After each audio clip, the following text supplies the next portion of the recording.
Yes, I'm back in black. I hit the thing with You guys get the picture. Hello, ladies and gentlemen. My name is Boltor, and oh, it feels good to be back.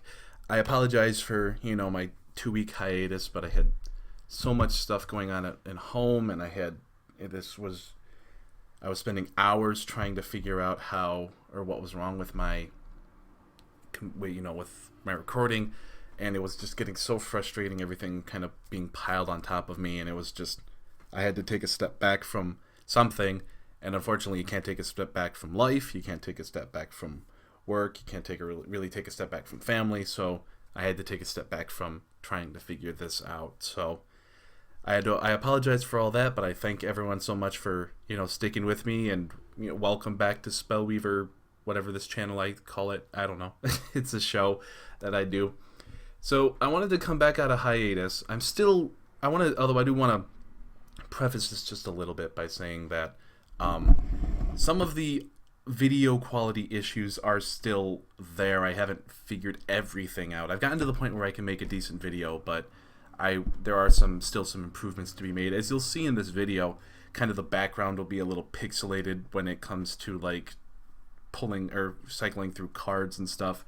You'll notice kind of a little hiccups here and there, but basically it was either work with the hiccups or continue to make no videos. And I wanted to make a video because today we've got version 0.98, and it's a big one, ladies and gentlemen. This is a big patch. First off, right here on the screen you can see 2,000 crystals to anyone who logs in. Anyone who played before this patch and logs in, I think it's within a week, who log in before October 21st. So yeah, a week from today, you log in, you get 2,000 crystals because of all the cards that were changed. So yeah, log in, get 2 free boxes. I mean, it doesn't get much better than that. Well, 2 free boxes or maybe a couple starter decks, use the 2,000 however you want. Personally, I would go with two full boxes if my collection wasn't already complete. Anyway, so we're just going to dive right on into it, ladies and gentlemen. I have screenshots of the card changes all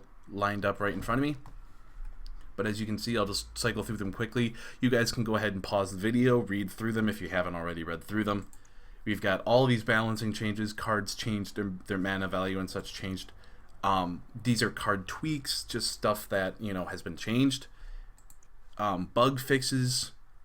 We won't really talk about the whole the bug fixes and the chat changes, because I really want to talk about the change in the metagame, not the not the housekeeping stuff, which is the bug changes and everything and the bug fixes.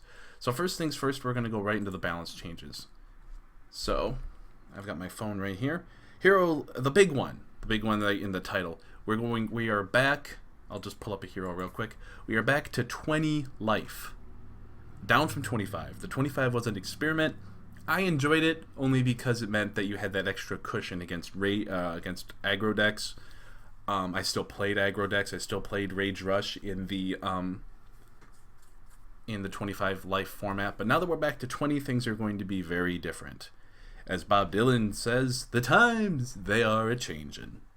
So let's start with the major one. Well, okay, so life is at 20, which means that you win through life gain by hitting 40, not 50. That's about the same. So, first things first, Zash the Annihilator does not damage heroes anymore. Only affects the board. So it went from 3 damage to everything, including yourself and your opponent, and all the creatures, to only the creatures. This is obviously in a response to the fact that Rage mid-range using Zash the Annihilator was the deck to beat. So this does give him a board control kind of ability, but it takes away some of Rage's reach, the late game reach to deal direct damage to you despite not having any creatures on the board. But we will also talk about that a little further, because this isn't the only Rage card that got affected. Next, Coronis, his Soul Ravens now start with 1 attack, as opposed to being a 0/1, which is good because now they actually have some use. You don't have to Soul Raven and then deal damage to your opponent to make them do anything other than just be a chump blocker. So I don't know if he'll see any play. Primarily because you do still have to do damage to him on the turn or do damage to your opponent the turn you summon the Soul Raven, which can be very situational, and even then, a 2/2 flying lifebound, it might not be a thing. If they changed it so that it does say on each Soul Raven you control, if that's every time you use that ability, then buff all Soul Ravens, then I think it'll be better. I want to see what people do with this guy. I suck at deck building. I'm an ideas guy. I'm not really a details guy. So we'll see exactly what ends up happening with this guy. But a minor buff to a unplayable hero. Next we have Enoch, the Steel Horror. He's now Enoch's skill now both creature attack and HP by 1. That's boosted. There's a minor typo in the patch notes there. So now all of his creatures get +1/+1 instead of just more attack. So it makes it harder for them or your opponent to deal with the creatures you're buffing, you're feasting, I guess. So that's good, obviously. A minor update for, again, a hero that wasn't really ever played. Really excited to see what people do with this guy too. Like a zombie kind of overrun. Well, also zombies did get a bit more support, I guess. And we'll talk about that in a second too. But that's it for hero changes. Next we've got basically just card changes. The Triangelica got changed back to 5 mana from 6 mana because it didn't need to be slowed down now that the life totals are back to 20. A lot of these changes you'll see are changes back to what they originally were when they were changed when we moved to 25 life. Except Cataclysm is now 5 mana instead of 6, which originally it was 4. This, I think, is fine. 6 mana was a little too much, and now that the metagame is back to being 20 life, 4 mana was a little too strong. I think 5 mana is fine. You can feel free to disagree with me in the comments below. But here's the big one that everyone's kind of talking about. Fireball is now 3 mana as opposed to 2 mana what it was. It's now 3 mana to deal 3 damage. I'm not sure how I feel about this. It kind of, especially with some of the other changes we're going to be talking about in a second, it does kind of seem like an overreaction to Rage being too strong in the previous meta, and worries that the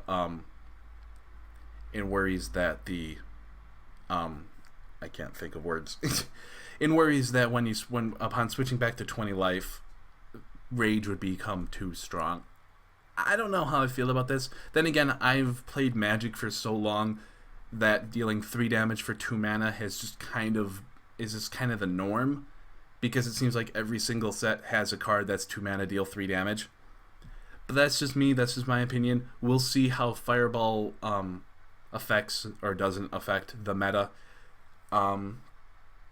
I think it could stand to go back to 2 mana, because I never really thought it was that big of a deal. I mean, 3 damage for 2 mana, yeah, it kind of sucked, and it sucked that every single time you played against Rage Rush, your opponent had the Fireball to kill your early blockers.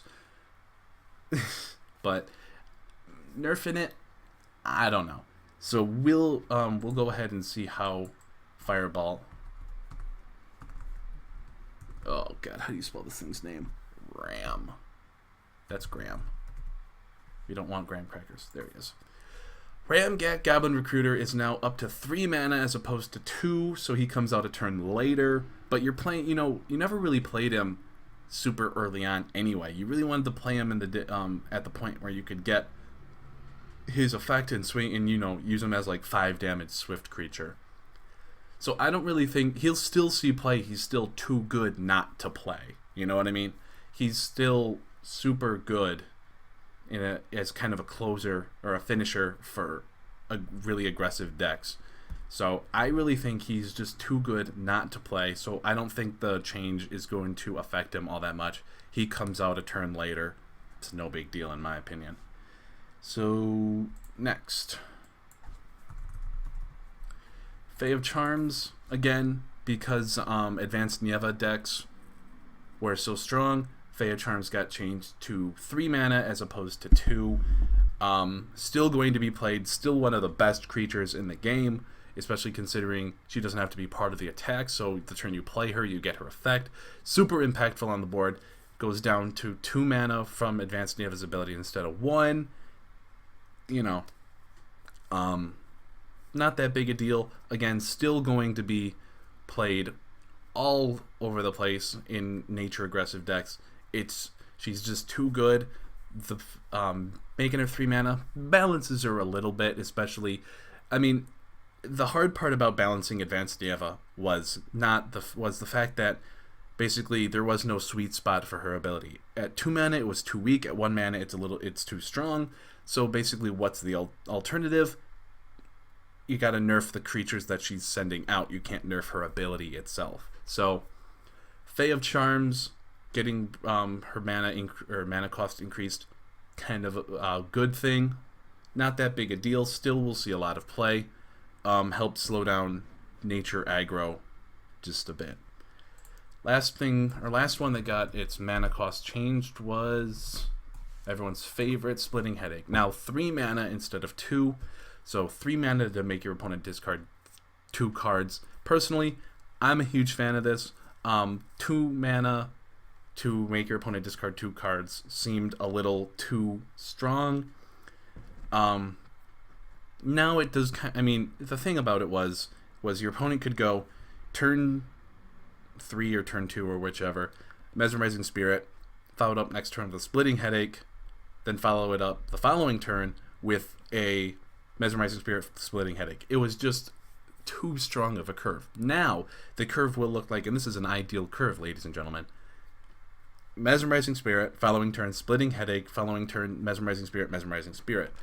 That's a lot less impactful, and it's a little more balanced. I'm a fan of discard. I've never said that this game needs to get rid of its discard. I've always liked discard. I played a lot of Magic decks centered around making your opponent discard their hand. So I even played a lot of Judo decks of the same kind of idea. But anyway, I'm getting off topic. This is fine. This is balanced in my opinion, and I'm very happy that they did this. So for now, we're going to go ahead and get into cards that had their mechanics changed. Cards that basically got changed as opposed to nerfed. Okay, Lizard Barbarian, 1 mana, 1 level. It was originally a 2/2, but it still kind of is. It still can't block, but it's a 2/2 as long as it is attacking. So it's a 1/2 while during your opponent's turn, but during your turn while it's attacking, it's a 2/2. I like this. It takes a little bit of the aggro away from rage. Like I said, that's kind of been the theme of this patch. But,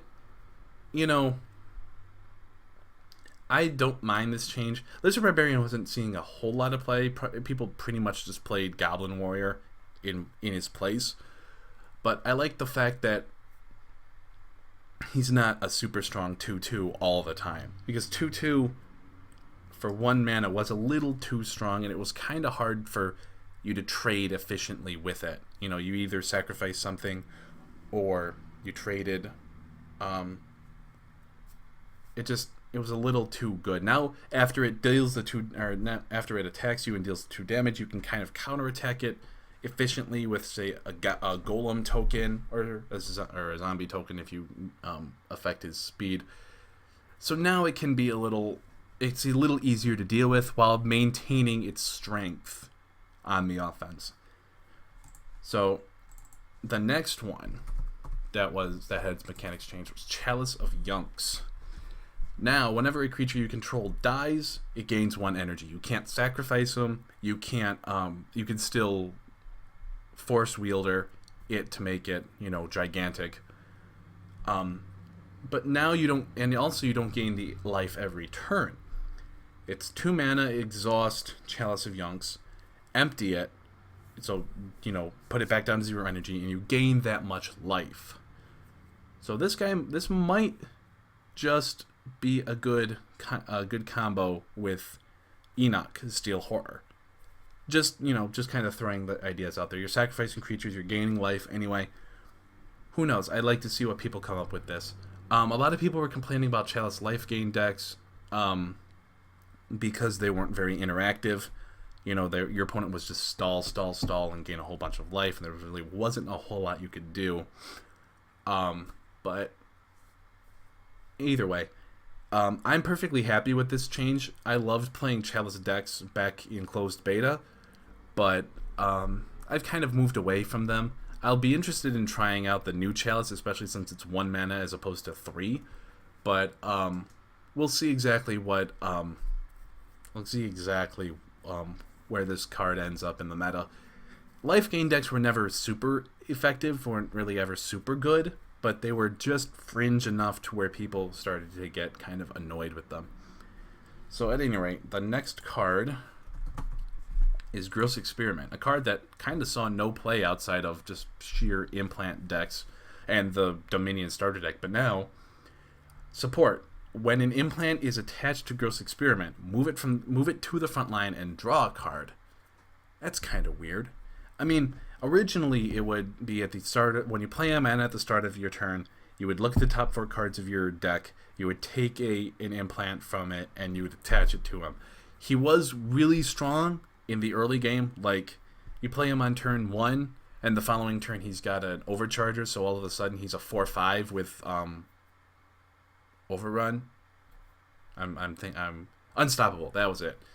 I couldn't think of the word for a second.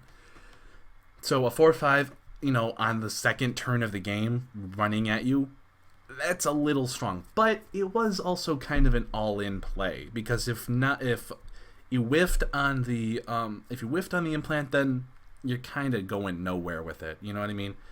And he did kind of, burn out rather quickly. But I can agree with this change because of those times where your opponent would get the Overcharger and then followed it up with another Overcharger, so that he was something crazy like a 6/5 or a 6/7 or a 5/6 or something, and it was just constant punching you with a gigantic creature you could pretty much do nothing about. Now he's got some good synergy with the Gnome Surgeon, and I think he could be cool. Got some more card draw in Dominion. Again, I'm relatively happy. I'm excited to see what what happens with this card and what people can do with him.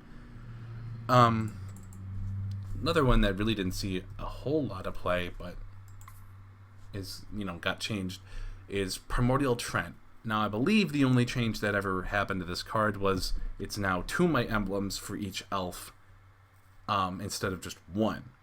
Still, when the treant dies, all the elves enter the field. So you put 1 elf underneath Primordial Trent, becomes a 5/5. That's kind of a big swing, especially if you're,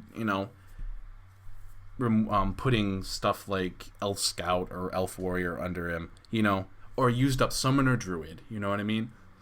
Summoner Druid has used up all its energy. He's, pretty much got no use other than a 1/1 speed 2 body. Put him under Primordial Trent. Or put him under Primordial Trent. Make the Primordial Trent a 5/5, and I believe, as when you guys can correct me if I'm wrong here, but when Primordial Trent leaves the field, all elves come back. I think the Summoner Druid will come back with his energy back. So that might actually see some Primordial Trent popping up in the deck. It'll all depend on whether or not it's worth it, considering the fact that he might be a little too much, especially when for 1 extra level but 1 less mana you can play Ancient Treant, which is just that much stronger because of its its way of controlling the board. This does give nature kind of its big creature, its kind of big finisher, like Dust Titan for Wisdom, but we'll see exactly what its impact is. And again, I hope people that are more clever than me, have some form of idea for the new Primordial Treant. I'm sorry. Next, and I think the biggest one, is Militia. As long as Militia's attack is greater than 1, it has an additional speed. So, that means that if you're playing, where is he, Master Tactician? There he is. It means as long as you're playing Master Tactician, all of a sudden, your Militia are 2/2 speed 2s. They're golem tokens. You know what I mean? I think this is a huge deal, and I think it's really going to make, whatchamacallit, it's really going to make, Order Corruption Soldier Zombies that much better. And especially since, especially with the, change to guards. Guards that came a couple patches ago, cards like Touch of Light, all of a sudden this guy's a 2/2 speed 2 with Lifebound. We could actually see some pretty... and even Soldier's Memorial. Soldier's Memorial giving him a Might Emblem, suddenly he's a 2/2 speed 2. There are a lot of ways to trigger his ability, and I'm really excited to see the impact this is going to have on Order Nature Soldier Zombies or Soldiers or whatever you want to call it. Master Tactician, basically, is the cornerstone of that deck. At any rate, really excited about this change. Can't wait to see its impact on the meta. Can't wait to see if Order Corruption Soldiers becomes viable enough to actually play competitively, because I always liked that deck. I always liked the combination of Order Corruption, but that's just me. So, next, Durrells Silencer got changed. Still can't gain energy, still that effect, but the big thing is it's down to 4 energy from 5, and non-shrine cards cost the enemy hero 1 more mana for each point and energy on Durrells Silencer. So basically when you play it, that Goblin Warrior is going to cost your opponent 5 mana to play. Whenever the enemy hero plays a non-shrine, it loses energy. If it has no energy, sacrifice it. So it doesn't negate the card anymore. It doesn't counter the card. So you play the Goblin Warrior for 5 mana, so Durrells Silencer loses an energy and sticks around. It doesn't cancel the card anymore. It just increases the mana cost of it. Very interesting kind of change. If they do make any change, I hope they rename it, because it doesn't silence anything. It just kind of makes things harder. But that's a whole flavor thing. It's kind of irrelevant. Personally, I didn't think Durrells Silencer, the original one, was too strong. But then again, I've talked to a lot of people who used to play Magic, and all the people who played Magic back in the day didn't think Durrells Silencer was a big deal. The people who didn't play Magic couldn't stand the card, thought it was overpowered. Right now, I think this is still a good card. It's still going to see play, but I didn't see any need for it to be changed. That's just my opinion. So, the last ones that got changed. Midnight Cravings, I think it was originally called Midnight Feast. Yes, it was called Midnight Feast. I have it right here. So right now, not only is it an instant spell, which gives Corruption an actual instant spell to play, up to 2 zombies gain, you get additional attack and speed until end of turn, as opposed to it was decay a creature in your opponent's graveyard, or take a creature from your opponent's graveyard, put it back in their deck. 2 zombies get +1/+1 permanently. You get a Might Emblem. This is another card that I think is going to see play in that Order Corruption zombie soldier deck, just because it's a way of turning your zombies into 3/2 speed 2 monsters, which is a big deal. It can help you trade it, especially since it's now what's the word I'm thinking of? An instant.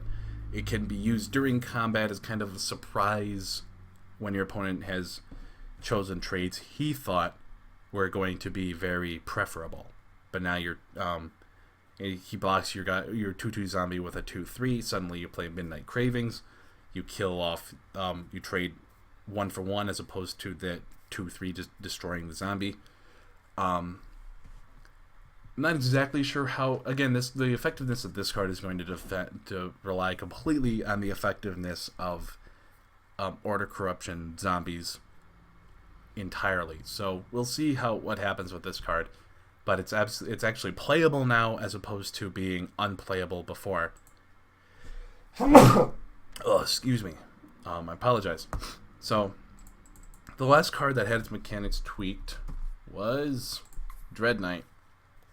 When Dreadknight enters the field, move up to 2 enemy creatures to the support line. This is obviously changed from whenever it attacked.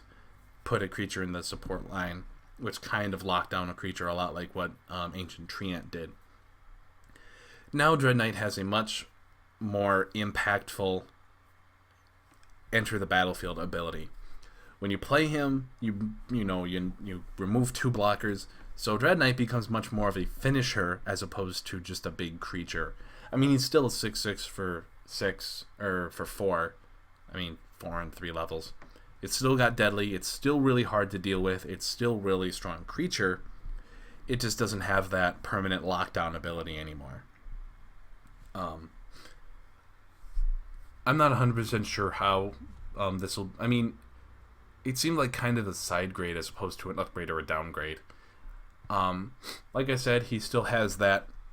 I can swing for lethal as long as I can get rid of some blockers. Let me play Dreadknight, remove 2 of your blockers. Now I swing for lethal. Maybe we'll see him as a finisher in like Order Corruption zombies. We probably won't. But again, more people who are a lot more creative and a lot cleverer than me will come up with some kind of use for him, I think. So the meta game is going to be in a bit of a flux for a week or 2 because everyone's going to be trying out new stuff. But we'll see exactly what happens. A few little other tweaks and changes that are worth mentioning. 2 things involving Fae of Charm. Oh, excuse me. 2 things involving Fae of Charm. 1, Lifebound, or we fixed the Lifebound interaction with Fae of Charm. How it originally worked is if you took a Lifebound creature with Fae of Charm, your opponent gained the life that creature got them from dealing the damage. So basically, taking a Lifebound creature with Fae of Charm was completely pointless because it would basically deal 0 damage. Now it's been fixed, which I assume means that you gain the life. You have the Fae of Charm, you take the Sunblessed Priest. It hits your opponent for 2, you gain the 2 life. At the very least, your opponent won't gain the life right after losing it. Also, Fae of Charm removes all creature powers now. So now that I think about it, that means that you won't gain any life out of Lifebound. Basically what that means is whatever Fae of Charm takes becomes a vanilla creature. So basically it turns, it takes away Dreadknight's powers.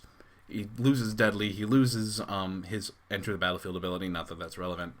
And it just becomes a 6/6 vanilla. Works for me. I mean, he still gains, the same. You're still dealing the damage, which is the primary reason you're playing Fae of Charm. So, not that huge deal. I guess another thing worth mentioning is Brothers in Arms has been changed so that basic Nieva makes the one you play and the one that comes out of your deck swift, when you activate her ability. I still think Brothers in Arms is kind of crap. If only because you can pretty much just auto kill your opponent or kill both of them with 1 trade.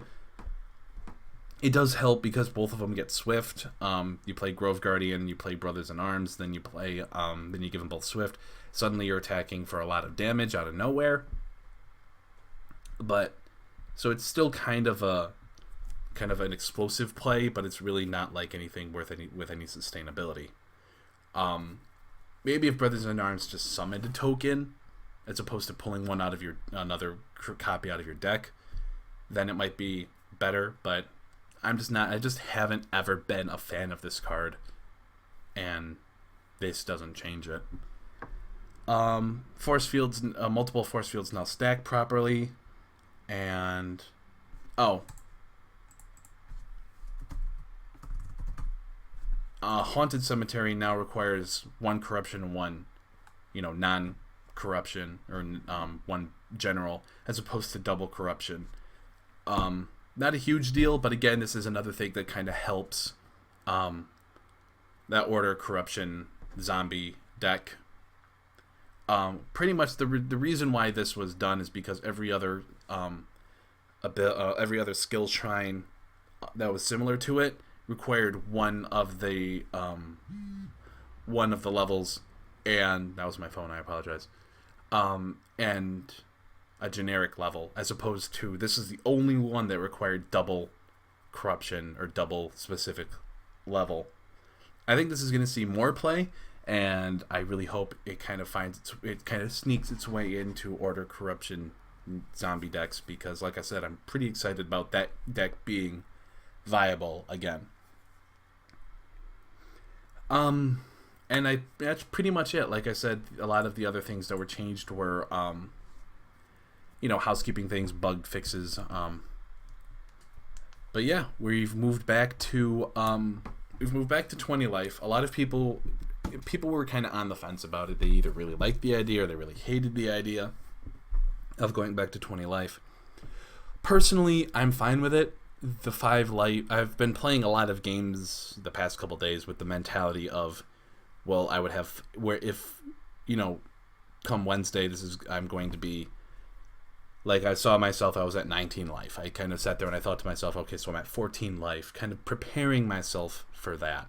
Decks will change, the meta will change, Rage Rush will still be a thing. Maybe it'll be more mid-range, but it'll still be a thing. This hasn't killed it. I absolutely don't think you can kill Rage Rush. But control decks will still be control decks. Mid-range will still be mid-range. I don't foresee a lot of major changes coming out of this patch. But we should see a couple new decks. We should see some decks kind of fade into the background. I do think Rage mid-range is a little too slow now. It's gonna have to shift back to just being full-blown aggro. Chalice decks will change up, or they'll probably just vanish if I had to make a guess. Advanced Nieva is still going to be a thing, and so is pretty much all the control decks. Advanced Despina control, basic Darius control, even Advanced Nephoros control probably still be a thing. But the meta game kind of sped up, kind of slowed down, depending on how you look at it. Well, I don't think it could really slow down from 25 life to 20, but I don't think it's sped up all that much. So we'll see exactly what goes on here. We'll see exactly how things change. And that's pretty much it. I'm rambling on because I can't think of a way to end this video. But the way I'm going to end the video is the way I always ended the video. Thank you guys so much for watching. It feels good to be back. I don't know when I'll have another gameplay video, because I'm still figuring out some of these technical issues, as I'm sure you saw. Also, so I'll probably expect some like deck discussion videos, or like maybe another Spellweaver speculation video. Just like I said, because I can't really figure out how to get back to where I was before Windows 10. I'm still working on that. It's a long process, primarily because I have no actual like formal training in any form of like video software. So a lot of it is just like, okay, what happens if I change this? How does this look? Okay, it made it worse. Let me change it back. Okay, this made it slightly better, but now I've got this other problem, so let me tweak this and then that. It's a lot of guesswork on my end. So it's really just time consuming more than anything else. So at any rate, guys, that's going to do it for me. I hope you enjoyed this video. If you did, thumbs up, comment, subscribe. We do have a full roadmap, so we do have a release date. I think it's January 16th for the Steam release. So we are closing in on the Steam release. We do have updated tutorials, the new battleground, and spectator mode. We do have those features incoming, and again, you guys can check the roadmap on the Spellweaver page for more details, and the forums, of course. So, at any rate, guys, thank you so much for watching. That's going to do it for me. Hopefully, I'm back to making videos on the regular. Don't expect a video this Friday because I've got way too much stuff doing this whole, like, for the rest of this week, alongside trying to figure out these, figure out the last little technical issues I'm having. So sorry that this is only going to be a one video week, but I'm just glad to be back. Yeah, thank you guys so much for watching. May the cards rise to meet you and bring good RNG to your enemies.